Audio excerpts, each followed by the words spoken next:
Hay silencios que gritan más fuerte que cualquier insulto, y en mi propia casa, el silencio se había convertido en un monstruo que devoraba mi dignidad bocado a bocado, cada día. Era un silencio espeso, cargado de suspiros y miradas de reojo, un lenguaje no hablado que me recordaba constantemente que yo era un estorbo, un mueble viejo en un rincón, la casa que había levantado con la fuerza de mi juventud, ladrillo por ladrillo.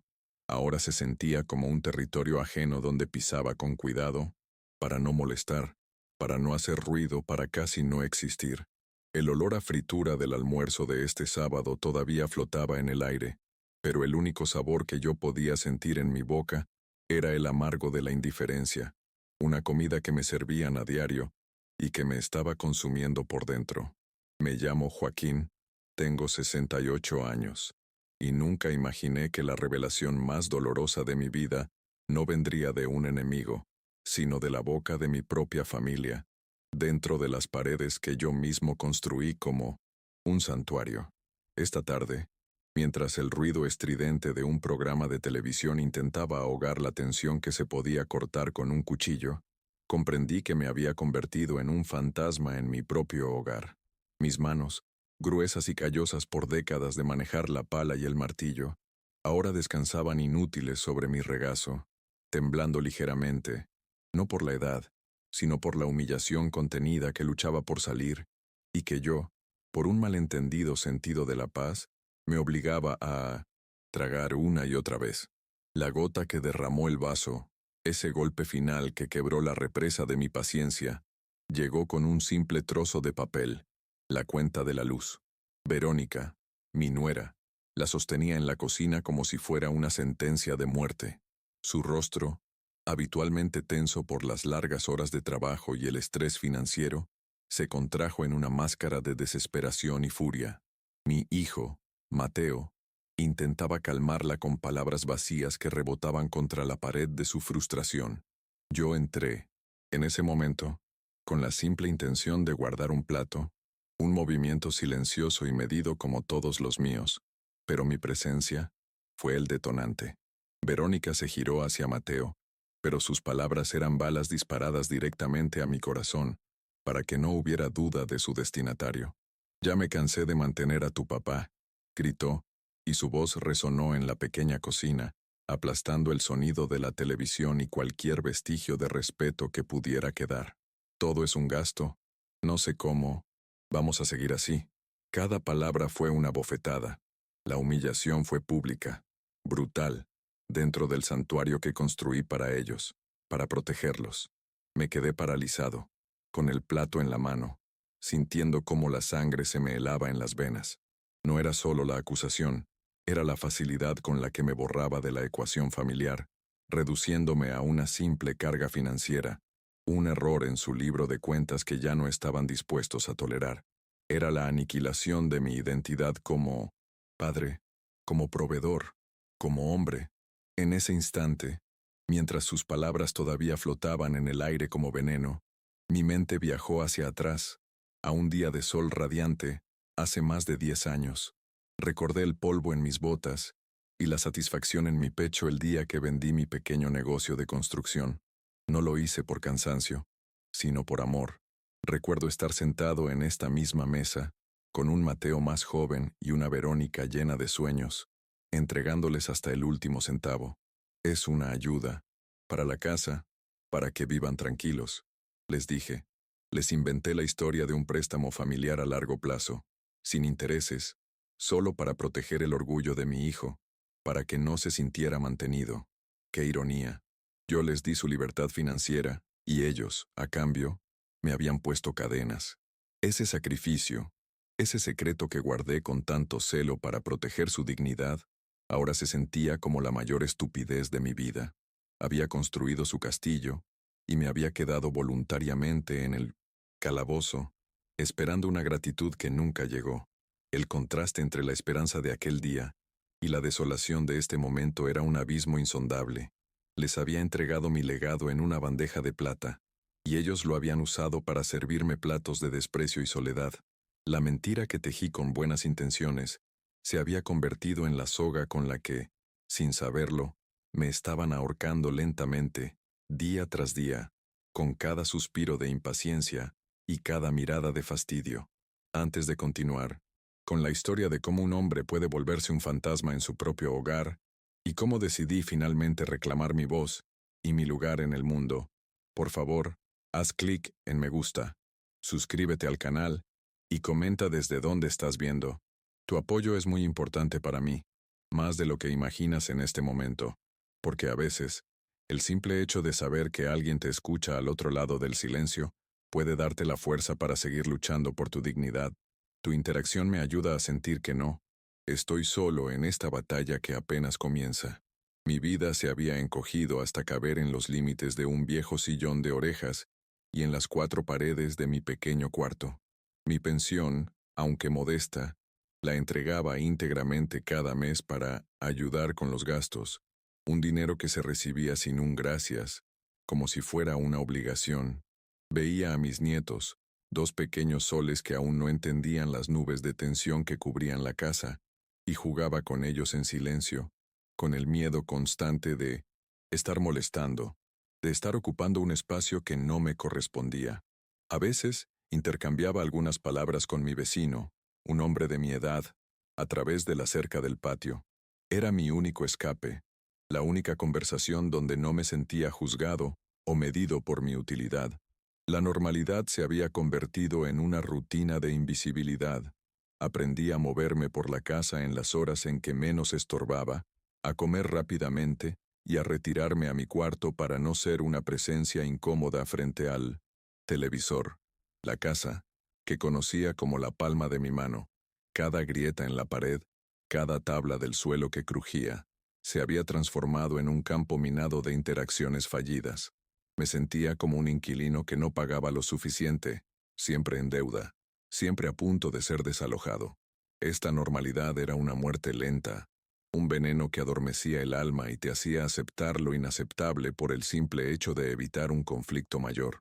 En la soledad de mi cuarto, después de la humillación en la cocina, busqué el único objeto que todavía me pertenecía por completo, una pequeña caja de madera gastada. La fabriqué yo mismo hace más de 40 años, cuando mi esposa Elena y yo éramos apenas unos jóvenes llenos de sueños. Su tacto áspero bajo mis dedos me conectaba con el hombre que solía ser, un hombre fuerte, un constructor. Dentro, como un tesoro sagrado, guardaba la escritura original de esta casa, con mi nombre, Joaquín, claro y firme en el papel. Junto a ella, una foto amarillenta de Elena, embarazada de Mateo, su sonrisa iluminando el terreno baldío donde le prometí que construiría nuestro hogar. La caja no era solo madera y papeles, era el relicario de mi vida, la prueba tangible de mi valor como proveedor, como esposo y como padre. Era el testimonio silencioso de una promesa cumplida. Cada vez que la abría, el olor a cedro viejo me recordaba el propósito que había guiado mi existencia. En mis momentos más oscuros, cuando la soledad y la sensación de inutilidad me abrumaban, abría la caja no para torturarme con el pasado, sino para anclarme a mi verdad, para recordar que mi vida había tenido un significado, incluso si ahora otros intentaban borrarlo. Era mi ancla en medio de la tormenta de indiferencia que azotaba mi día a día. Al mirar la foto de Elena, su rostro lleno de amor y confianza, sentí una punzada de vergüenza, pero no la que Verónica quería infligirme. Me avergoncé de mí mismo. Me avergoncé por haber permitido que las cosas llegaran a este punto, por haber traicionado la memoria de mi esposa al permitir que el hogar que construimos juntos se convirtiera en un lugar de humillación. Elena nunca hubiera tolerado tal falta de respeto. Ella era una mujer de carácter, la viga maestra que sostenía nuestra familia. Su recuerdo me infundió una fuerza que creía perdida. El dolor de la ofensa de Verónica se transformó en una llama fría y decidida en mi interior. Ya no era solo por mí, era por Elena, era por la promesa que le hice en ese terreno baldío, era por la dignidad inherente a cada ladrillo de esa casa, cada uno puesto con sudor y sacrificio. La humillación de mi nuera no me había destruido, por el contrario, había despertado algo en mí, un instinto de supervivencia, el rugido de un león viejo que todos creían dormido. Comprendí que la paz que tanto me había esforzado por mantener no era paz en absoluto, era rendición. Y yo, Joaquín, el maestro de obras que nunca se echó para atrás ante un desafío, no iba a rendirme, no en mi propia casa. El plan comenzó a formarse en mi mente, claro y preciso. Esa noche no dormí. Me senté en la oscuridad de mi cuarto, con la caja de madera sobre mis rodillas, y repasé cada detalle de mi vida, cada decisión, cada sacrificio. La rabia inicial dio paso a una calma gélida, una claridad que no había sentido en años. No se trataba de venganza, se trataba de justicia, se trataba de reclamar mi lugar, no como una carga, sino como el patriarca, el dueño y señor de ese hogar. La frase de Verónica, estoy cansada de mantenerte, resonaba en mis oídos, pero ahora, en lugar de herirme, se convertía en el combustible que alimentaba mi resolución. La ignorancia de mi familia sobre la verdad de su situación era el arma que yo, sin querer, les había entregado. Al amanecer, con los primeros rayos de luz filtrándose por la ventana, sentí que nacía un nuevo Joaquín, el hombre invisible, el anciano que pedía permiso con la mirada, había muerto durante la noche. Tomé la decisión.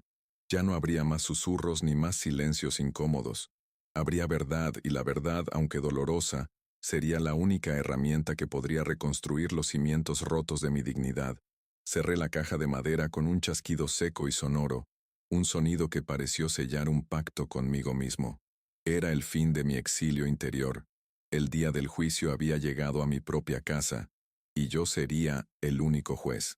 A la mañana siguiente, el domingo, la rutina de la casa se rompió. Yo no estaba en mi sillón encogido y esperando a que el día pasara. Estaba sentado a la cabecera de la mesa del comedor, un lugar que no ocupaba desde que Elena vivía. Me había puesto mi mejor camisa, la que guardaba para las ocasiones especiales, aunque estuviera un poco gastada. Frente a mí, sobre la mesa pulida, descansaba la caja de madera, abierta. La escritura y la foto de mi esposa estaban cuidadosamente expuestas, como pruebas en un tribunal. Esperé en silencio, escuchando los sonidos de la casa, despertando, sintiendo una extraña mezcla de nerviosismo y poder. Cuando Verónica y Mateo entraron en la sala, se detuvieron en seco.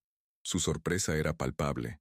Me miraron a mí, a la caja, a mi postura erguida. La confusión se dibujó en sus rostros. No entendían qué estaba pasando, por qué el mueble viejo se había movido de su rincón y había ocupado el centro del escenario. El silencio, mi viejo enemigo, ahora jugaba a mi favor. Era un silencio denso, lleno de preguntas sin formular, un silencio que yo controlaba. Dejé que se prolongara unos segundos más, observando cómo la incomodidad crecía en ellos. El poder había empezado a cambiar de manos, incluso antes de que yo pronunciara una sola palabra. Finalmente, rompí el silencio. Mi voz, cuando salió, no fue la de un anciano tembloroso, sino la de un hombre que conoce su valor. Fue firme, clara y sin un ápice de duda.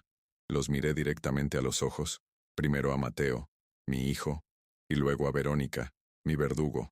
No había ira en mi tono, solo una autoridad tranquila y absoluta que los descolocó por completo. Buenos días, dije, y las palabras parecieron tener un peso nuevo, una gravedad que nunca antes habían poseído. Siéntense. Necesitamos conversar sobre las reglas de mi casa. La última parte, mi casa, la enfaticé deliberadamente, dejando que la afirmación se asentara en el aire entre nosotros. La reacción fue exactamente la que esperaba.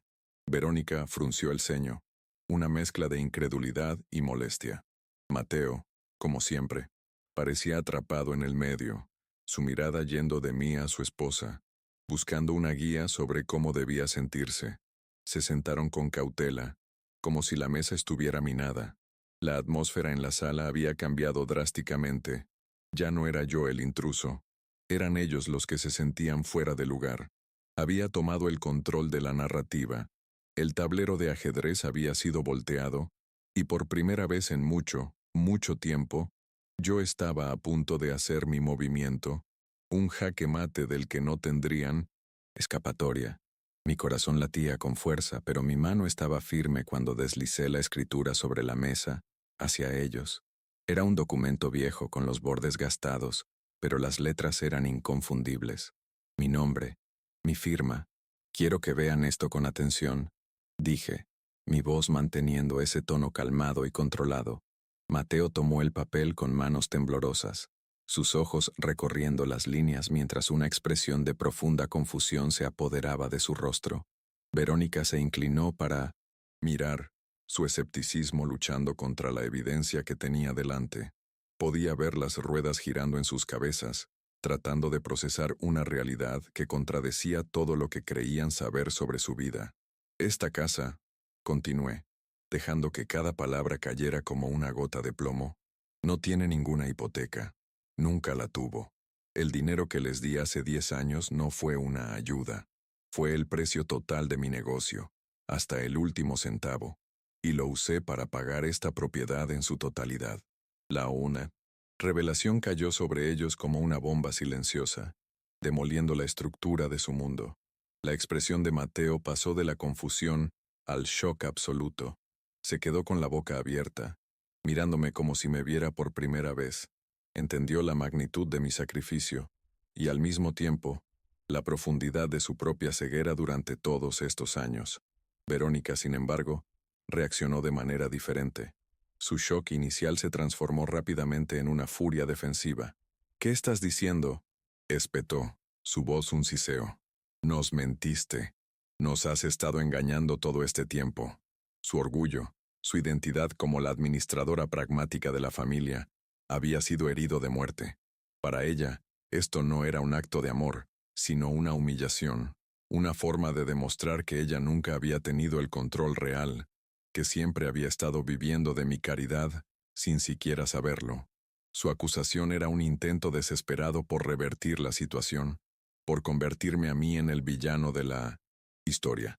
Pero yo estaba preparado para su reacción. No me inmuté. «No, Verónica», respondí con la misma calma glacial. «No los engañé. Protegí el orgullo de mi hijo. Creí que era lo correcto. Creí que les daba una base sólida para construir su futuro. Un futuro donde el patriarca de la familia sería respetado, no tratado como una carga». Dirigí mi mirada a Mateo, quien seguía pálido, incapaz de articular palabra. Estaba atrapado, paralizado entre la lealtad recién descubierta hacia su padre y la alianza inquebrantable que tenía con su esposa. La primera grieta en su matrimonio acababa de aparecer, y yo la había provocado. La tensión en la habitación era asfixiante. La Guerra Fría había sido declarada. Verónica me miraba con un odio puro, sus ojos echando chispas. Vio mi revelación no como la corrección de una injusticia, sino como un ataque directo a su autoridad dentro del hogar. «¿Y qué esperas ahora? ¿Que nos arrodillemos y te demos las gracias por tu gran mentira?», dijo con sarcasmo. Sabía que su siguiente movimiento sería intentar poner a Mateo en mi contra, manipular su confusión y su debilidad para formar un frente unido. Pero yo ya no era el hombre débil y silencioso de ayer. Estaba anclado en mi verdad, y no pensaba ceder ni un centímetro. «No espero gratitud, Verónica. Esa esperanza murió ayer en la cocina», le dije, mi voz cortante. «Lo que exijo es respeto. A partir de hoy, las cosas en esta casa van a cambiar. Ya no seré un fantasma en mi propio hogar. Soy el dueño de estas 4 paredes, y mientras vivan bajo mi techo habrá nuevas reglas. Reglas que aseguren que la dignidad de un padre sea honrada, no pisoteada». Mi ultimátum quedó suspendido en el aire. Un desafío directo. La batalla por el control de la casa, y lo que es más importante, por mi alma, acababa de comenzar. El primer acto de mi liberación había concluido. Antes de revelarte cómo se desarrolló esta guerra silenciosa dentro de mi propio hogar, y las tácticas que mi nuera comenzó a emplear para intentar doblegarme, te pido un momento. Si esta historia te está conmoviendo, si crees en la importancia de la dignidad y el respeto, por favor, suscríbete a nuestro canal si amas a Jesús. Creemos que estas historias de lucha y redención son un reflejo de su mensaje, y al suscribirte, no te perderás las próximas revelaciones y nos ayudarás a seguir compartiendo estos testimonios de fe y fortaleza. Tu apoyo es una bendición para nosotros. El mundo que había conocido, el de la sumisión silenciosa, se había hecho añicos. Ahora me encontraba en un territorio nuevo y peligroso. La casa se dividió en dos bandos.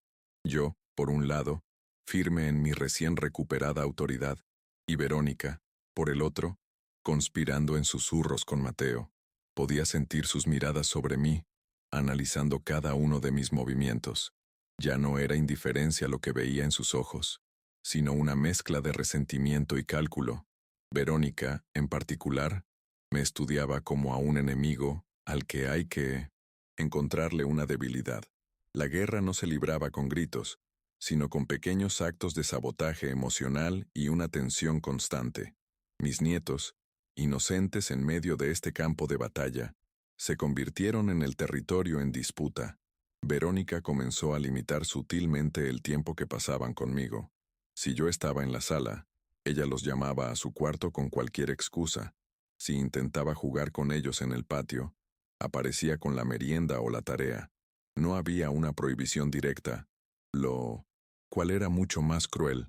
Era una forma de aislarme, de quitarme la única fuente de alegría pura que me quedaba en esa casa. Quería demostrarme que aunque la casa fuera mía, el control de la familia, del afecto, seguía estando en sus manos. Por mi parte, comencé a ejercer mi autoridad de maneras pequeñas pero significativas. Empecé a sentarme a la cabecera de la mesa en cada comida, un derecho que reclamé sin palabras. Volví a poner en la sala el retrato de mi boda con Elena, que Verónica había guardado en un armario hacía años. Cada una de estas acciones era una declaración de principios, un recordatorio silencioso de quién era el verdadero pilar de ese hogar. No lo hacía por provocar, sino por restaurar un orden que nunca debió ser alterado. Estaba reconstruyendo mi espacio vital, recuperando los símbolos de mi identidad que me habían sido arrebatados poco a poco. Mateo estaba visiblemente destrozado. Lo veía deambular por la casa con la mirada perdida, atrapado en un fuego cruzado, emocional. Por un lado, la revelación de mi sacrificio lo había llenado de una culpa tardía. Me miraba con una nueva clase de respeto, pero también con vergüenza. Por otro lado, amaba a su esposa y dependía de ella en muchos aspectos. Verónica lo presionaba constantemente, lo oía discutir en voz baja en su habitación por las noches. Ella quería que él hiciera algo, que me enfrentara, que defendiera su honor como pareja. Él estaba paralizado. Su pasividad natural lo convertía en la víctima perfecta de este conflicto. La situación financiera, la supuesta raíz del problema, se convirtió en un arma. Verónica dejó de darme el dinero de mi pensión, diciéndome que como yo era el dueño, ahora debía encargarme de todas las cuentas. Fue un movimiento astuto, diseñado para ponerme en aprietos, para demostrar que yo no podía manejar la carga solo. Sin embargo, no contaba con que yo, un hombre que había administrado un negocio durante 30 años, era mucho más previsor de lo que ella imaginaba. Tenía ahorros, un pequeño colchón que había guardado precisamente para una emergencia, y esta, sin duda, era la mayor emergencia de mi vida. Empecé a pagar las cuentas directamente. Iba al banco, hacía las filas, hablaba con los empleados. Fue un cambio revitalizante. Durante años, me había sentido desconectado del mundo exterior, pero ahora, estas pequeñas tareas me devolvían un sentido de propósito y autonomía. Cuando la siguiente cuenta de la luz llegó, la pagué antes de que ellos siquiera la vieran. Dejé el recibo pagado sobre la mesa del comedor para que Verónica lo encontrara. No dije nada. El recibo hablaba por sí solo. Era un mensaje claro. Su intento de acorralarme financieramente había fracasado estrepitosamente. Podía ver la frustración creciendo en su rostro cada día. El primer acto culmina aquí, con la revelación de la verdad y el establecimiento de una nueva dinámica de poder. Joaquín ha pasado de ser una víctima pasiva a un agente activo en su propia vida. Ha reclamado su autoridad, pero esto ha iniciado una guerra fría dentro de la familia. El conflicto está establecido, las líneas de batalla están trazadas, y el espectador se queda con la pregunta de cómo se resolverá esta tensa convivencia. La promesa de una escalada en el segundo acto es clara, ya que Verónica no aceptará esta derrota fácilmente y buscará nuevas formas de socavar la posición de Joaquín. Los días que siguieron a mi declaración de independencia se convirtieron en una larga y silenciosa partida de ajedrez. Cada movimiento en la casa estaba cargado de intención. Verónica ya no me ignoraba. Ahora me observaba con la mirada calculadora de un estratega. Cada desayuno, almuerzo y cena se desarrollaba en una tensión casi insoportable. Un silencio espeso que solo era roto por el tintineo de los cubiertos contra los platos. Yo mantenía mi posición en la cabecera de la mesa, un trono silencioso desde el cual afirmaba mi autoridad.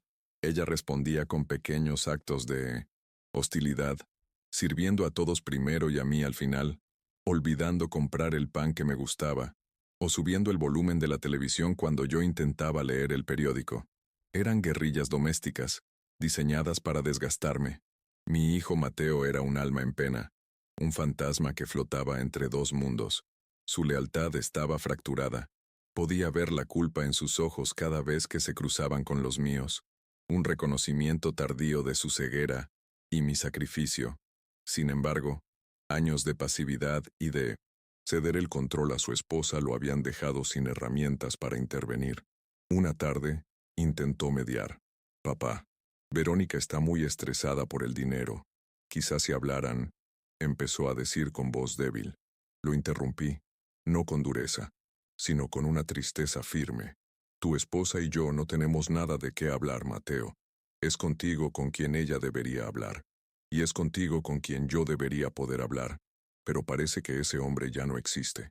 Mis palabras lo silenciaron, dejándolo más perdido que antes. Verónica, al ver que sus tácticas de hostilidad pasiva no me hacían flaquear, cambió de estrategia. Empezó a usar la comida como un arma más directa. La despensa, que antes estaba llena, comenzó a tener vacíos notorios. Faltaban las frutas que el médico me había recomendado, la avena para mi desayuno. Cuando le preguntaba, su respuesta era siempre la misma, un encogimiento de hombros y una frase cortante: no alcanzó el dinero. Era una mentira evidente y una forma cruel de ejercer control, de hacerme sentir la dependencia que ella creía que yo tenía. Quería que yo cediera, que volviera a ser el anciano sumiso que entregaba su pensión y no hacía preguntas, para que ella pudiera restablecer su dominio. Pero yo había sido un hombre de trabajo toda mi vida, acostumbrado a anticipar problemas. Mi pequeño fondo de ahorros se convirtió en mi aliado secreto. Comencé a hacer mis propias compras, salir de casa, caminar hasta el mercado del barrio, elegir mis propios alimentos. Fue un acto de liberación. Regresaba con mis bolsas y guardaba mis cosas en la despensa y el refrigerador, sin decir una palabra. Mi autosuficiencia la descolocaba, la enfurecía. Podía ver el veneno en su mirada cuando abría el refrigerador y encontraba el queso y el jamón que, según ella, no había alcanzado para comprar. Cada alimento que yo compraba era una batalla ganada en esta guerra fría, un recordatorio de que yo no era el inválido que ella quería que fuera. Un día, una fuga en 1900, el grifo del fregadero de la cocina se convirtió en el nuevo campo de batalla. La gota constante, día y noche, era como el sonido de nuestra familia rota. Oía a Verónica decirle a Mateo en un susurro frustrado: no podemos llamar a un plomero ahora, es carísimo. Tu papá tendrá que aguantarse el ruido. Era otra mentira, otra exageración diseñada para pintarme como una carga más. A la mañana siguiente, me levanté temprano. Busqué mi vieja caja de herramientas, cubierta de polvo en el cobertizo del patio. Las herramientas se sentían extrañas en mis manos al principio, pero pronto, la memoria de mis músculos regresó. El tacto del acero, el peso del martillo, era como saludar a un viejo amigo. Desarmé el grifo con la precisión de años de práctica. Era una junta gastada, una reparación de centavos. Mientras trabajaba, con el olor a metal y aceite llenando mis fosas nasales, me sentí vivo de una forma que no había sentido en años. No era solo un jubilado esperando el final de sus días. Era Joaquín, el maestro de obras, un hombre capaz de construir y de reparar. Cuando terminé, el silencio en la cocina era absoluto. No más goteo. Dejé la junta vieja sobre la mesa, junto al recibo pagado de la luz, y volví a mi sillón. No necesité decir nada. La reparación silenciosa fue un grito de competencia, una prueba irrefutable de mi valor y de sus mentiras. La casa, mi casa, me respondía a mí. Mientras apretaba la última tuerca, un recuerdo de Elena vino a mi mente con una claridad asombrosa. Fue una tarde hace muchos años, cuando un cliente se negaba a pagarme un trabajo terminado, buscando excusas para rebajar el precio. Yo estaba furioso, listo para confrontarlo. Elena me detuvo, poniendo su mano sobre mi brazo. El respeto no se pide, Joaquín, me dijo con su voz serena pero firme. Se gana, y a veces, cuando la gente lo olvida, tienes que recordarles tu valor, no con gritos, sino con tu trabajo, con tu entereza. Sus palabras resonaron en mí, un eco de sabiduría ahondante. A través del tiempo, esta reparación no era solo sobre un grifo, era sobre recordarle a mi familia, y a mí mismo, mi propio valor. La frustración de Verónica era palpable. Mis pequeñas victorias, mi inesperada resistencia, estaban desmantelando su narrativa de que yo era un anciano inútil y dependiente. Se movía por la casa como una tormenta contenida, sus movimientos bruscos, sus portazos cada vez más frecuentes. Mateo intentaba mantenerse al margen, pero la tensión lo estaba consumiendo. Lo veía, envejecer por días, con ojeras bajo los ojos y una preocupación constante en el ceño. Nuestra guerra silenciosa estaba cobrando víctimas colaterales, y el hogar que construí para ser un refugio se había transformado en una trinchera donde cada día era una lucha por el territorio y la dignidad. Sabía que ella no se rendiría. Estaba buscando una nueva arma, una más poderosa, y la encontró. Una tarde, el teléfono de la casa sonó. Yo estaba cerca, y contesté, como lo había hecho miles de veces. Busco a la señora Verónica, dijo una voz fría y profesional al otro lado de la línea. Hablamos del despacho de cobranza Ramírez y Asociados. Me quedé helado. La voz continuó, revelando una deuda considerable en una tienda departamental, una deuda con meses de atraso. Le dije que se había equivocado de número y colgué, mi corazón martillando contra mis costillas. De repente, todo cobró sentido. El estrés de Verónica, su desesperación, su crueldad, no era solo pragmatismo, era pánico. Estaba ahogándose en deudas que le ocultaba a mi hijo. Esta revelación cambió mi perspectiva. No la perdoné, pero empecé a comprender la raíz de su veneno, su miedo a la pobreza, el fantasma de su propia infancia. La estaba convirtiendo en un monstruo. Era una loba herida, atacando a quien percibía como el más débil de la manada para intentar sobrevivir. Y yo, que conocía su secreto más oscuro, ahora tenía una ventaja estratégica que no estaba seguro de querer usar. Era una información peligrosa, una bomba que podía destruir lo poco que quedaba de nuestra familia. La ironía era cruel. Ella me acusaba de ser una carga financiera, cuando era ella quien estaba llevando a mi hijo a la ruina. La dinámica de poder en la casa se había vuelto aún más compleja. Ahora yo caminaba con el peso de su secreto, y esta nueva información me daba una extraña sensación de control. Observaba sus interacciones con Mateo, viendo a través de sus mentiras y excusas. Cuando se quejaba de que no alcanzaba, yo sabía que el dinero no se iba en las cuentas de la casa, sino en pagar intereses exorbitantes o en esconder sus deudas. Este conocimiento me dio una nueva capa de paciencia. Dejé de reaccionar a sus provocaciones, observándola con una calma que la desconcertaba aún más. Mi silencio ya no era de sumisión, sino de conocimiento. Me gustaría saber desde dónde estás viendo esta historia. ¿Qué hora es en tu ciudad o en tu pueblo? A veces, en medio de la soledad de mi lucha, me imagino a todas las personas que, como yo, están peleando sus propias batallas en diferentes rincones del mundo. Comenta abajo tu ubicación y la hora. Saber que no estamos solos, que hay alguien en otro lugar escuchando, nos conecta y nos da fuerza. Es un recordatorio de que, sin importar la distancia, compartimos las mismas esperanzas y los mismos anhelos de justicia y dignidad. Tu comentario es una luz en mi ventana. Con este nuevo entendimiento, Mis recuerdos de Mateo adquirieron un matiz más trágico. Una tarde, mientras lo veía mirar la televisión con la misma expresión ausente de siempre, recordé con una claridad dolorosa el día que decidí vender mi camioneta de trabajo, mi posesión más preciada después de la casa. Mateo acababa de ser aceptado en la universidad, en una carrera de administración que, según él, era el futuro. El costo era alto, y yo no tenía el dinero.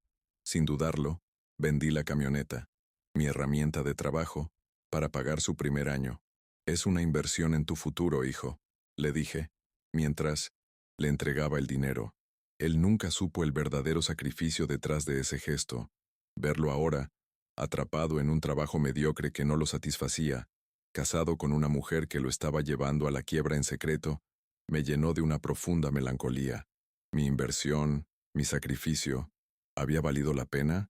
Le había dado las herramientas para construir una vida mejor, pero él había permitido que otros construyeran por él, cediendo su poder y su voluntad. Su pasividad no era solo una debilidad de carácter, era una traición a los sacrificios que yo había hecho por él, una renuncia al futuro por el que yo había apostado todo.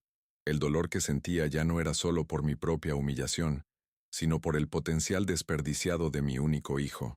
Verónica, sintiéndose acorralada y sin entender por qué sus tácticas no funcionaban, decidió escalar el conflicto a un nivel mucho más siniestro. Dejó de atacarme a través de las finanzas o la comida y empezó a atacar mi mente. Comenzó a hacer comentarios sutiles, siempre en presencia de Mateo. «Papá, ¿no recuerdas que te dije eso ayer?» O «Suegro, dejaste la estufa prendida otra vez», aunque yo sabía perfectamente que no era cierto. Eran pequeñas mentiras, diseñadas para sembrar la duda, para construir una narrativa de que yo estaba perdiendo mis facultades mentales, volviéndome senil, un peligro para mí mismo y para los demás. Al principio intenté defenderme. «Eso no es cierto, Verónica», decía yo, pero ella simplemente suspiraba y le lanzaba a Mateo una mirada de falsa preocupación, como si dijera, «Pobre, ya ni se da cuenta».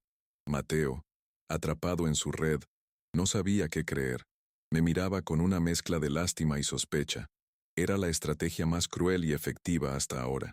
Estaba envenenando la mente de mi hijo en mi contra, no con acusaciones directas, sino con el goteo constante de la duda. Me estaba aislando no solo físicamente, sino también de mi propia credibilidad. ¿Cómo luchas contra un enemigo que te acusa de estar loco?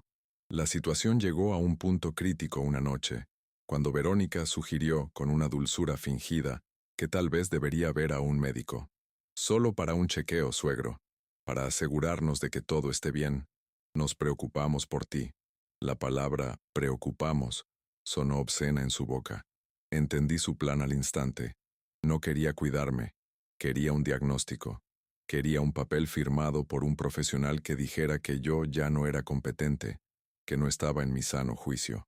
Un papel que le daría el poder que tanto anhelaba. La batalla por la casa había escalado. Ahora, la batalla era por mi propia mente, por mi derecho a ser considerado una persona cuerda y capaz. Empecé a documentar todo. Compré una pequeña libreta y la escondí en mi cuarto. Anotaba cada mentira de Verónica, cada intento de manipulación, con fecha y hora.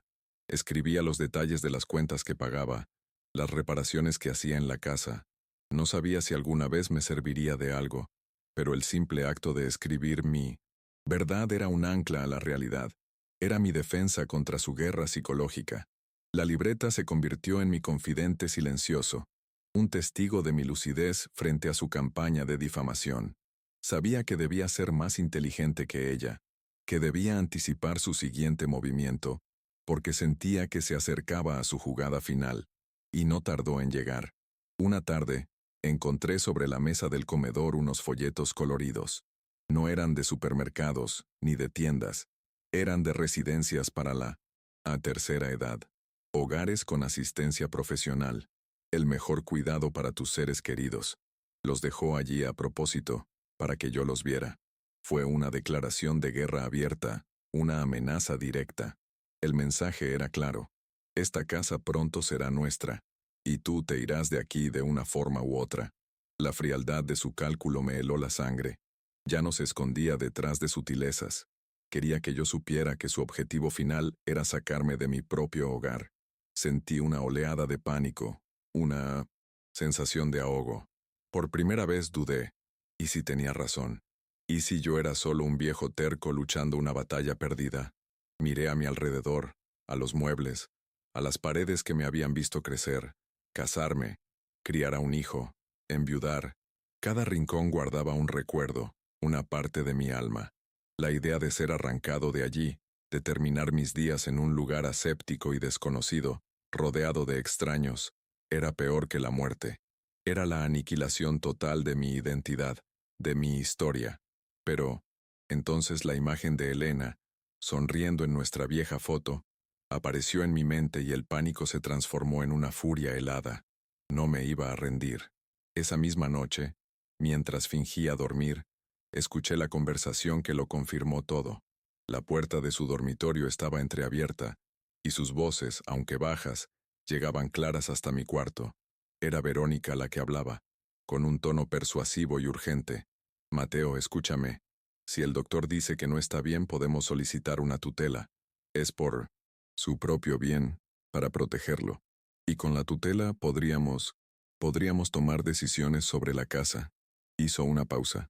Podríamos venderla, pagaríamos todas nuestras deudas, compraríamos un departamento más pequeño, empezaríamos de nuevo, sin esta carga. El silencio de Mateo fue su respuesta, su cobarde complicidad. La palabra carga resonó en la oscuridad, la misma palabra que había iniciado todo, pero ahora tenía un peso 1000 veces más letal. No solo querían mi casa, querían mi identidad. Legal, mi capacidad de decidir. Querían borrarme del mapa para solucionar sus problemas. La traición fue tan profunda, tan absoluta, que sentí un dolor físico en el pecho. Mi propio hijo, el niño para el que había vendido mi camioneta, estaba considerando declararme incompetente para robarme mi hogar. El sacrificio de toda mi vida se había convertido en la herramienta de mi propia destrucción. Ya no había vuelta atrás. El enfrentamiento era inevitable. Al día siguiente, los reuní de nuevo en la mesa del comedor, en el mismo lugar donde había revelado la verdad sobre la escritura. Esta vez, sin embargo, no había una caja de madera, solo la pequeña libreta que había estado guardando. La puse sobre la mesa. Verónica me miró con una sonrisa condescendiente, probablemente pensando que yo iba a ceder, a suplicar. Mateo, como siempre, evitaba mi mirada. La atmósfera era pesada, cargada de mentiras y traiciones no dichas. Esperé a que el silencio se hiciera denso, a que la tensión fuera insoportable antes de hablar. Mi voz, cuando salió, era tranquila, pero cortaba como el acero. Verónica, comencé, mirándola directamente a los ojos, sin parpadear. Anoche escuché tu plan. Su sonrisa se desvaneció al instante, reemplazada por una máscara de pánico. Escuché cómo planeas declararme incompetente para poder vender mi casa y pagar tus deudas. Me volví hacia Mateo, cuyo rostro se había vuelto blanco como el papel. Deudas que, por cierto, le has estado ocultando a tu esposo, como la de la tienda departamental por la que llamó el despacho de cobranza Ramírez y Asociados el otro día. La doble revelación los golpeó como un rayo. Verónica se quedó sin aliento, expuesta y vulnerable. Mateo la miró, por primera vez, con una mezcla de horror y traición. La fachada de Verónica se derrumbó. Su rostro se contrajo en una mueca de rabia. «Estás loco. Inventas cosas. Ves, Mateo, te lo dije. Está perdiendo la cabeza», gritó, en un intento desesperado por mantener su narrativa. Pero ya era tarde. La semilla de la duda que ella había plantado en la mente de Mateo ahora se volvía en su contra. Él ya no sabía a quién creer. Miraba de ella a mí, su mundo desmoronándose a su alrededor. Yo mantuve la calma, dejando que el veneno de ella se agotara. No necesitaba gritar. La verdad, una vez liberada, tiene su propio poder. Y mi verdad estaba documentada en la libreta que descansaba sobre la mesa. «No estoy inventando nada», dije con serenidad, abriendo la libreta. «Tengo todo anotado, Verónica, cada una de tus mentiras. El día que dijiste que dejé la estufa prendida, el día que escondiste mi cartera y luego la encontraste, El día que llegaron los folletos de las residencias. Y por supuesto, la fecha y hora de la llamada del cobrador. Pasé las páginas lentamente, cada hoja un clavo en el ataúd de sus manipulaciones. Ella me miraba con un odio desnudo, el de un animal acorralado que sabe que ha perdido. Se había creído más inteligente, pero había subestimado la lucidez de un hombre que no tenía nada más que perder. El enfrentamiento alcanzó su punto álgido.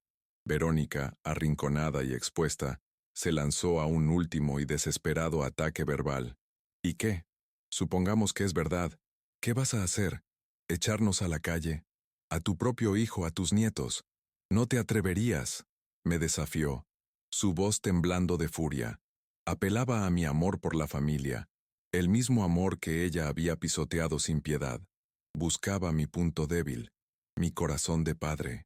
Mateo me miraba, sus ojos suplicando, esperando que yo fuera el adulto, el que perdonara, el que cediera una vez más para mantener la paz. Pero la paz ya se había roto en 1000 pedazos. Me levanté lentamente de mi silla, un movimiento que pareció llevar el peso de todos mis 68 años. La miré, no con la rabia que ella esperaba, sino con una profunda y amarga lástima. Lágrimas de furia corrían por sus mejillas. Estaba completamente desenmascarada, no solo como una manipuladora, sino como una mujer, desesperada y asustada. Su crueldad no era una señal de fuerza, sino de una debilidad abismal, y en ese momento de máxima tensión, comprendí que ganar esta batalla no significaba destruirla, sino reafirmar mi propia existencia de una vez por todas, sin importar las consecuencias. Mi siguiente movimiento definiría el resto de mi vida. Tienes razón, Verónica, dije suavemente, y por un segundo, una chispa de triunfo brilló en sus ojos. No los echaría a la calle. No soy como tú. Luego me incliné, sobre la mesa, mi rostro a centímetros del suyo, y mi voz bajó a un susurro helado que llenó toda la habitación. Pero puedo hacer de su vida aquí un infierno legal. Puedo poner una orden de restricción. Puedo denunciar el acoso psicológico. Puedo demostrar tus deudas y tu engaño. Puedo asegurarme de que mi hijo sepa con quién se casó realmente. La miré fijamente. Tú crees que esta es una batalla por una casa. Te equivocas. Es una batalla por mi alma. Y mi alma no está en venta. La tensión en 1900 en la habitación era tan densa que parecía que el aire se había solidificado. Verónica me miraba con los ojos desorbitados, su cerebro procesando la magnitud de su derrota. Había apostado todo a que yo era un viejo débil y asustadizo, y había perdido de la manera más espectacular posible. Mateo, por su parte, finalmente pareció salir de su estupor. Se levantó, pero no para defender a su esposa. Se acercó a la mesa y tomó la libreta. La leyó en silencio, su rostro pasando por una gama de emociones que iban desde la incredulidad hasta la vergüenza más profunda. Por primera vez, veía la verdad cruda, escrita en la caligrafía temblorosa pero firme de su padre. ¿Es esto cierto, Vero? Preguntó, su voz apenas un susurro roto. ¿La llamada del cobrador? ¿Lo de los folletos? Su pregunta no era una acusación, sino una súplica. Quería que ella lo negara, que le diera una explicación, cualquier cosa para no tener que enfrentar la realidad de que su vida era una farsa construida sobre las mentiras de ella y los sacrificios de su padre. Verónica, sin embargo, no respondió.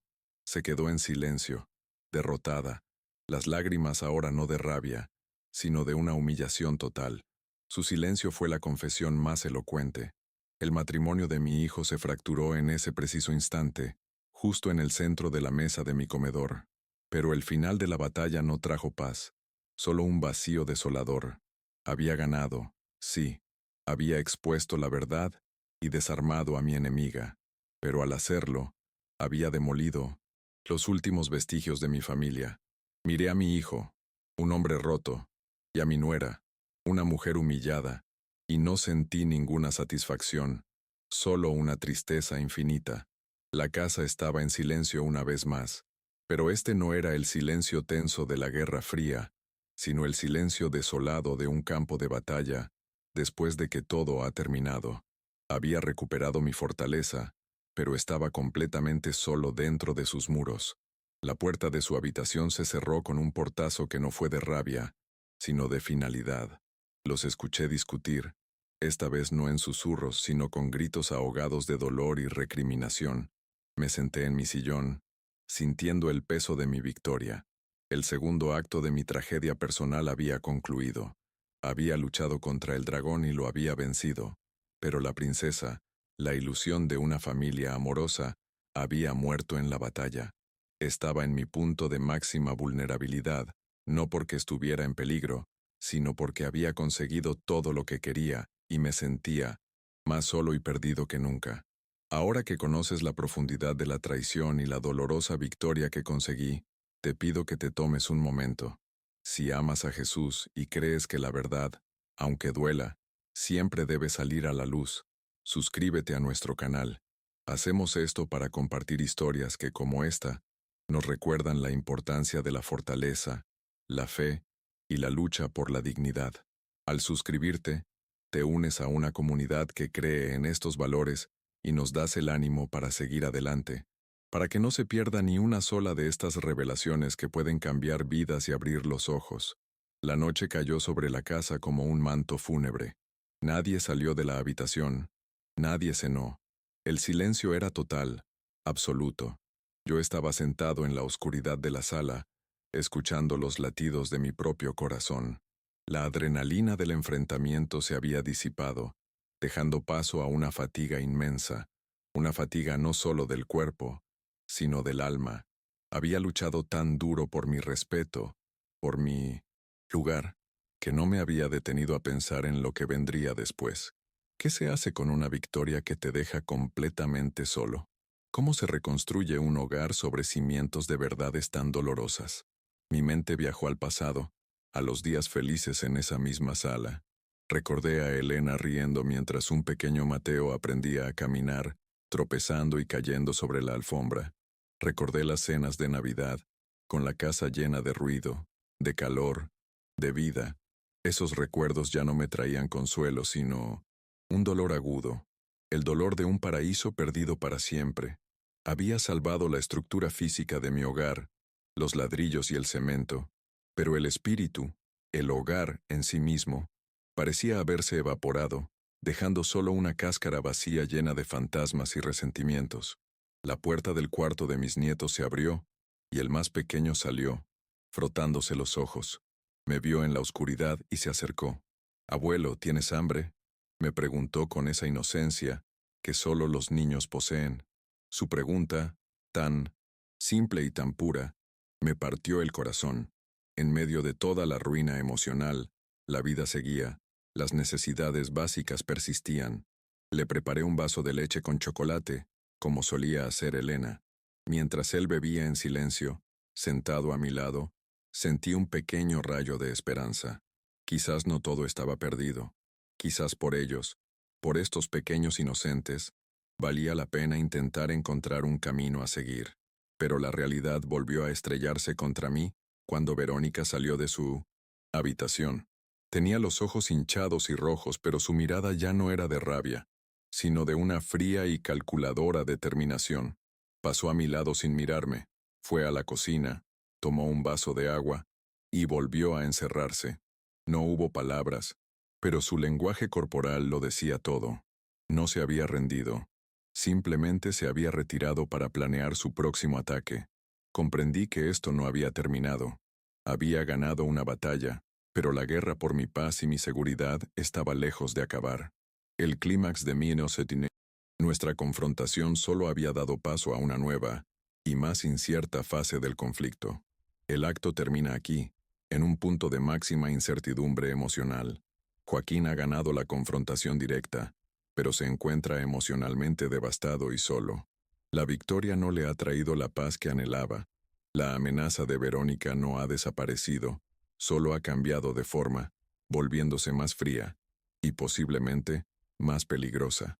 El público se queda con un sentimiento de indignación moral por la traición y una profunda empatía por la soledad de Joaquín, ansioso por ver cómo encontrará la verdadera resolución y justicia en el tercer y último acto.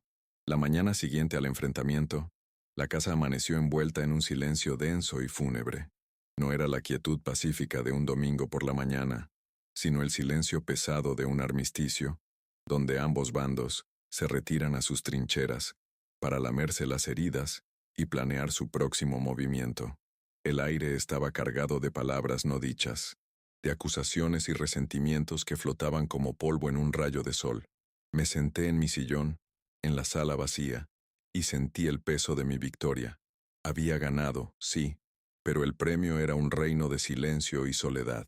Miré el retrato de Elena en la pared, su sonrisa eterna pareciendo cuestionarme. ¿Hice lo correcto, mi amor? Le pregunté en un susurro. ¿Valió la pena este vacío? Mi hijo y mi nuera se convirtieron en espectros en su propio hogar. Se movían por los pasillos con sigilo, evitando cualquier posible encuentro conmigo. La puerta de su dormitorio permanecía cerrada la mayor parte del tiempo, y cuando salían, sus miradas pasaban a través de mí, como si yo fuera de cristal. Ya no era un estorbo, ahora era una amenaza, un recordatorio constante de su humillación y de la frágil realidad de su situación.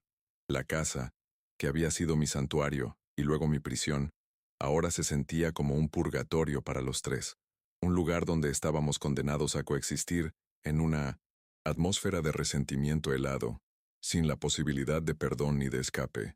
El impacto más doloroso de esta nueva dinámica lo sufrieron mis nietos. Los niños, con su radar infalible para las emociones, sentían la tensión. ¿Por qué mamá está triste?, me preguntaba el más pequeño con sus grandes ojos llenos de confusión. ¿Por qué ya no hablamos en la cena, abuelo? Cada pregunta era una daga en mi corazón. Intentaba jugar con ellos, mantener una apariencia de normalidad por su bien, pero era difícil construir un castillo de bloques sobre los escombros de una familia rota. Ellos eran las víctimas inocentes de una guerra que no habían elegido, y el daño colateral de mi lucha por la dignidad era su infancia robada. Hubo momentos, en la oscuridad de la noche, en que la soledad se volvía tan abrumadora que estuve a punto de rendirme. La tentación de tocar a su puerta, de pedir perdón solo para romper el silencio, era casi irresistible. Quería volver al tiempo de antes, incluso a la indiferencia, porque la indiferencia dolía menos que esta hostilidad silenciosa. Pero entonces, la imagen de la cara de Verónica gritándome, la palabra carga, resonando en mis oídos, me devolvía la fuerza. Recordaba la promesa que le hice a Elena, la promesa de proteger nuestro hogar, y entendía que retroceder ahora sería la traición final, no solo a ella, sino a mí mismo. Buscando un respiro, salí al pequeño patio trasero. El sol de la mañana me calentó la cara, pero no el alma. Mi vecino, Manuel, un viudo como yo, regaba sus rosales. Al verme me saludó con un gesto de la cabeza. ¿Día difícil, Joaquín?, preguntó, su voz amable atravesando el silencio. No sé por qué, pero en ese momento, la presa se rompió. No le conté los detalles sórdidos, pero le hablé de la falta de respeto, de sentirme como un extraño en mi propia casa. Le hablé de la decisión que había tenido que tomar para reclamar mi lugar. Manuel me escuchó en silencio, asintiendo de vez en cuando, sus ojos llenos de una comprensión que me estremeció. Cuando terminé, él dejó la manguera en el suelo y se apoyó en la cerca que nos separaba. La dignidad no tiene precio, Joaquín. Nunca lo olvides, me dijo con una firmeza que me llegó al alma. Hiciste lo que tenías que hacer. Un hombre sin dignidad es solo una sombra. Pero escúchame bien, continuó, inclinándose un poco más. Ganar la batalla en casa es solo el primer paso. Ahora tienes que protegerte. Tienes que asegurarte de que tu victoria quede sellada. Habla con un abogado. No dejes nada al azar. La familia a veces puede ser el peor enemigo. Sus palabras fueron como un faro en mi confusión. La validación de Manuel, un hombre al que respetaba, fue el catalizador que necesitaba. Me di cuenta de que mi lucha no era solo un drama familiar. Tenía implicaciones reales, legales. No podía confiar en un armisticio basado en el miedo y la humillación. Necesitaba establecer las reglas de esta nueva paz de una manera que fuera inquebrantable. Regresé a Minosenhuisen, la casa con un nuevo propósito. Ya no se trataba solo de resistir, sino de construir una defensa sólida. Busqué en una vieja guía telefónica y encontré el número de un pequeño despacho de abogados en el centro de Ecatepec, que ofrecía asesoría a personas de la tercera edad. Mi mano temblaba mientras marcaba, pero mi voz era firme. Concerté una cita para el día siguiente. El simple hecho de dar ese paso, de buscar ayuda profesional, me llenó de una fuerza renovada. Era una declaración de que no estaba solo y de que no iba a pelear esta guerra con las manos desnudas. No voy a permitir que me destruyan, me dije a mí mismo, mientras anotaba la dirección en mi libreta. Es hora de luchar con inteligencia, no solo con el corazón. Por primera vez en mucho tiempo, sentí que tenía el control no solo de mi casa, sino del camino a seguir. La incertidumbre que me había atormentado comenzó a disiparse, reemplazada por la claridad de un plan de acción. El despacho del abogado era pequeño y modesto, pero el licenciado Ramírez me recibió con una calidez y un respeto que me conmovieron profundamente. Le conté toda la historia, desde el sacrificio de vender mi negocio hasta la campaña de Verónica para declararme incompetente. No omití nada. A medida que hablaba sentí como si me quitara un peso enorme de encima. Él me escuchaba con atención, sin interrumpir, asintiendo ocasionalmente. Ver mi indignación reflejada en los ojos de un profesional, de alguien que entendía las leyes que me protegían, fue una forma de catarsis. Sentí que mi dolor era real, que mi lucha era justa. Cuando terminé, el licenciado Ramírez se tomó un momento antes de hablar. Señor Joaquín, dijo con voz grave, lo que usted ha vivido se llama abuso patrimonial y psicológico, y es más común de lo que se imagina. Usted tiene todo el derecho de protegerse y de proteger su propiedad. Luego, me explicó mis opciones con una claridad meridiana. Me habló de la posibilidad de iniciar un proceso legal, pero también me ofreció una solución más rápida y quizás más efectiva para la convivencia. Podemos redactar un contrato de comodato, explicó. Es un documento legal que les permite vivir en su casa de forma gratuita, pero establece que usted es el único dueño y que ellos son en esencia invitados, y lo más importante, establece las condiciones de su estancia. La idea de un contrato de comodato me pareció la solución perfecta. No quería echarlos, especialmente por mis nietos, pero necesitaba que las reglas estuvieran claras, por escrito, sin lugar a interpretaciones. El contrato estipularía cláusulas de respeto y buen trato. Cualquier violación, cualquier acto de abuso psicológico o patrimonial, anularía el contrato de inmediato y me daría las bases legales para exigirles que desalojaran la propiedad. Era la herramienta perfecta. Era la formalización de mi autoridad, la traducción de mi victoria moral a un lenguaje legal que Verónica no podría ignorar ni manipular. Salí de ese despacho sintiéndome 10 años más joven, con un arma poderosa en mi portafolio. Esa tarde regresé a casa sintiéndome no solo como el dueño, sino como el legislador de mi pequeño reino.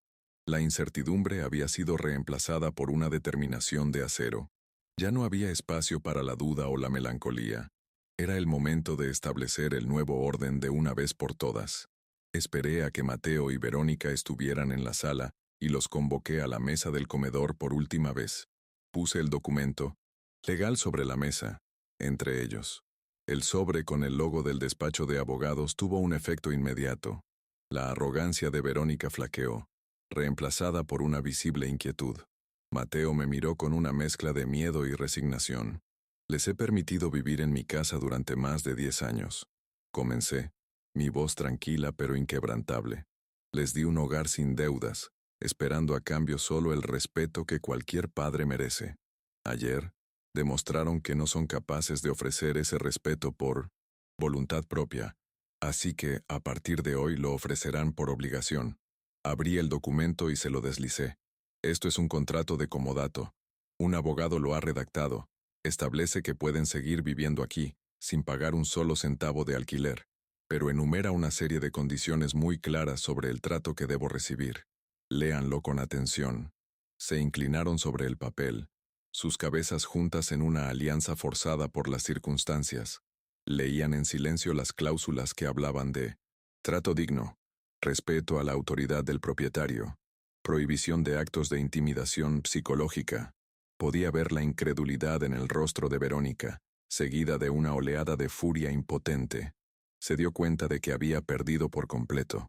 La había despojado de cualquier posible estrategia futura, cualquier intento de manipulación, cualquier mentira, cualquier folleto de asilo. Sería una violación de un contrato legalmente vinculante. La había encerrado en una jaula de respeto, obligatorio. Mateo, por su parte, simplemente suspiró, una exhalación que sonó a rendición total. Tienen dos opciones, continué, mi voz sin inflexiones. Firman este documento y aceptan vivir en mi casa bajo mis reglas, o tienen 30 días para buscar otro lugar donde vivir. La decisión es suya. El ultimátum quedó suspendido en el aire, final e irrevocable. No había negociación posible. Verónica levantó la vista del papel, sus ojos ardiendo de odio. Sabía que la había vencido. No tenía a dónde ir, no con sus deudas y su orgullo destrozado. Tomó el bolígrafo con una mano temblorosa y firmó el contrato con un trazo violento. Mateo la siguió.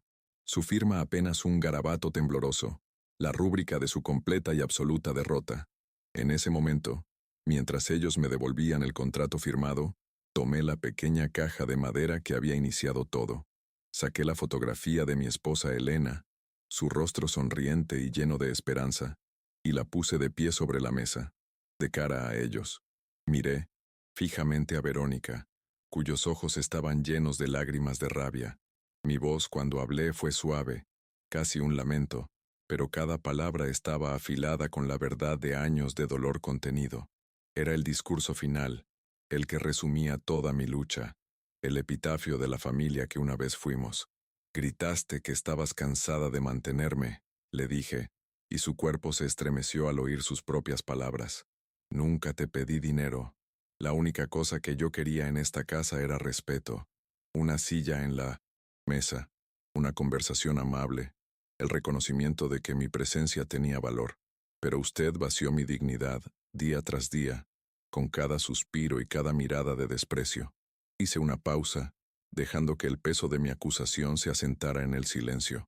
Ahora, continué, mi voz volviéndose fría como el hielo, va a aprender a vivir aquí como invitada, o va a descubrir lo caro que es vivir en cualquier otro lugar de esta ciudad. Ese fue el final. No hubo más discusiones. Se levantaron y se retiraron a su cuarto, cerrando la puerta detrás de ellos. La guerra había terminado. Había ganado de manera absoluta e incondicional. El contrato estaba firmado, las reglas establecidas, mi autoridad cimentada en la ley. La casa, legal y simbólicamente, era mía de nuevo. Pero mientras me quedaba solo en la sala, con la foto de Elena como única compañía, la euforia de la victoria no llegó. En su lugar, sentí una profunda y abrumadora sensación de pérdida. Había reconquistado mi territorio, pero, en el proceso, había perdido a mi hijo. Los días que siguieron establecieron la nueva normalidad. Era una convivencia extraña, educada hasta el extremo. Verónica me daba los buenos días y las buenas noches con una formalidad gélida. Mateo me hablaba solo lo indispensable. Comíamos en la misma mesa, pero el silencio era ahora el de extraños en un restaurante. El respeto que recibía era innegable, pero no nacía del afecto, sino del miedo a las consecuencias legales. Era un respeto artificial, hueco, desprovisto de todo calor humano. Ya no era una carga, pero tampoco era un padre. Era el propietario, el casero, una figura de autoridad a la que debían obedecer. Encontré una paz melancólica en esta nueva dinámica. Ya no sentía la ansiedad de ser un estorbo. Podía moverme libremente por mi casa, sentarme donde quisiera, comprar mi propia comida, sin miedo a la recriminación. Podía jugar con mis nietos, sin que Verónica interfiriera, y en esos momentos, encontraba destellos de la alegría, perdida. Ellos eran el único puente que quedaba entre los dos mundos, el único vestigio del amor que una vez había unido a nuestra familia. Por ellos, soportaba la frialdad del ambiente. Eran la razón por la que mi victoria, a pesar de todo, tenía que valer la pena. Sin embargo, la herida con mi hijo era profunda, quizás incurable. A veces, nuestros ojos se encontraban a través de la sala, y en su mirada veía un abismo de arrepentimiento, vergüenza y resentimiento. Él me había fallado, pero en 1999 Mi lucha por la justicia. Yo también lo había expuesto y humillado. Quizás algún día el tiempo podría sanar esa fractura, pero por ahora, éramos dos extraños unidos por la sangre y separados por un contrato. Había ganado la batalla por el respeto, pero había perdido la intimidad con mi único hijo, y no sabía cuál de las dos cosas era más importante. La resolución de mi historia no es un cuento de hadas con un final feliz. Es una lección agridulce sobre el valor y el costo de la dignidad. Reafirmé mi lugar en el mundo. Me negué a ser borrado, pero el precio fue la ilusión de la familia unida que tanto había atesorado. Me sentaba en mi sillón por las tardes, con la escritura de mi casa segura en su caja de madera, y a menudo me preguntaba si había otra manera, pero en el fondo, sabía que no. Hay insultos que no se pueden retirar, hay traiciones que no se pueden perdonar, y a veces, para salvar tu propia alma, debes estar dispuesto a demoler el mundo que conoces. Mi casa, ahora está en orden, gobernada por reglas claras y un respeto forzado. Ya no soy un fantasma. Soy Joaquín, el dueño, el patriarca. Pero en las noches silenciosas, cuando el único sonido es el del viejo reloj en la pared, el eco de lo que perdí resuena más fuerte que cualquier victoria. Recuperé mi casa. Sí, pero todavía estoy buscando la manera de sentirme en casa de nuevo. La lucha por la dignidad es una lucha de toda la vida, y mi batalla más difícil apenas comienza. Aprender a vivir con las cicatrices de la guerra que tuve que librar para poder seguir siendo yo mismo. Si esta historia ha tocado tu corazón y te ha hecho reflexionar, te pido que compartas tu opinión en los comentarios. ¿Qué habrías hecho en mi lugar? ¿Crees que la dignidad justifica la pérdida de la armonía familiar? Tus palabras son importantes para mí. Me ayudan a procesar todo lo que ha pasado y a sentir que mi experiencia puede servir de algo a otros. Y si aún no lo has hecho, por favor, suscríbete y dale me gusta. Tu apoyo es el abrazo que me hace sentir que, a pesar de todo, no estoy completamente solo en este nuevo y silencioso capítulo de mi vida. La nueva rutina se asentó con la monotonía de las estaciones. Los días pasaban, marcados por saludos corteses y silencios largos. Verónica cumplía con su parte del trato manteniendo una distancia respetuosa. Mateo, por su parte, parecía haberse encogido, un hombre disminuido por la culpa y la sumisión. A veces lo observaba interactuar con sus hijos y veía en él un destello del joven lleno de sueños que una vez fue, pero la chispa se extinguía rápidamente, ahogada por la realidad de su situación. Nuestra relación era una ruina, un monumento a las malas decisiones y a las verdades dichas demasiado tarde. A pesar de la frialdad, comencé a encontrar pequeños focos de luz. Redescubrí el placer de cuidar mi jardín, de sentir la tierra en mis manos. Empecé a caminar por el barrio por las mañanas, saludando a los vecinos, reconectando con un mundo que había olvidado mientras estaba encerrado en mi propia tristeza. Me uní a un club de ajedrez para jubilados en el centro comunitario. Estas pequeñas actividades eran mi forma de reconstruir mi vida fuera de las paredes de esa casa cargada de tensión. Estaba aprendiendo que mi identidad no se definía únicamente por mi rol de padre o abuelo, sino por mi propia capacidad de encontrar alegría. Mis nietos seguían siendo mi ancla y mi mayor alegría. En su presencia, las tensiones de la casa parecían desvanecerse. Les contaba historias de su abuela Elena, les enseñaba a cuidar las plantas, jugábamos a las cartas en la mesa del comedor. Eran mi legado vivo, la prueba de que el amor que Elena y yo habíamos construido no había sido en vano. A través de ellos, sentía que una parte de nuestra familia, la parte pura e inocente, todavía podía salvarse. Mi lucha no había sido solo por mí, sino también por ellos, para asegurarles un techo y un ejemplo de que uno nunca debe permitir que le arrebaten su dignidad. El contrato seguía guardado en mi caja de madera, un recordatorio silencioso del nuevo orden.